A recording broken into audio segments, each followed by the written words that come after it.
We're gonna read Good Night Owl by Greg Pizzoli.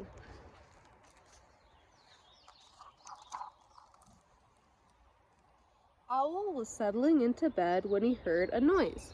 Squeak! It was a tiny sound no louder than a whisper, a funny noise he hadn't heard before.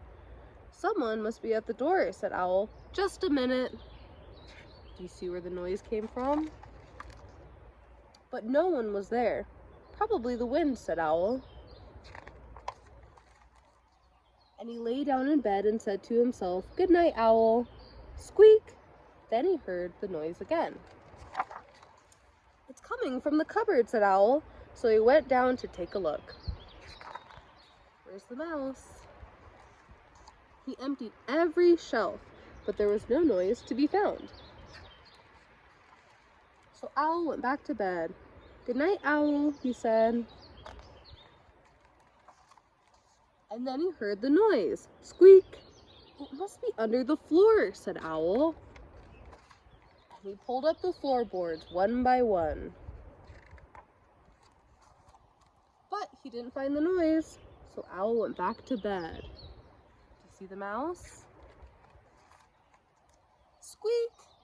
This house has a noisy roof, yelled Owl. And he took down the roof. There, said Owl, no more noise. Owl got back into bed, the stars and the moon shining down where his roof used to be. Good night, Owl, he said. But Owl didn't close his eyes. He didn't dare. He knew that any second he would hear the noise. He waited and waited and waited and waited.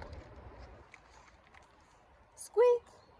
It's in the walls, Owl screeched. I'll get you, noise, Owl said as he tore down the walls of his house. Do you see the mouse?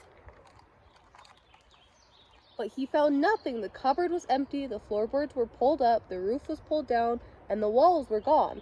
Owl went back to bed and he said, Good night, Owl. And then he saw the noise. Squeak! Owl smiled. He said, Good night, noise. And they went to sleep. The end. I love you. Mwah.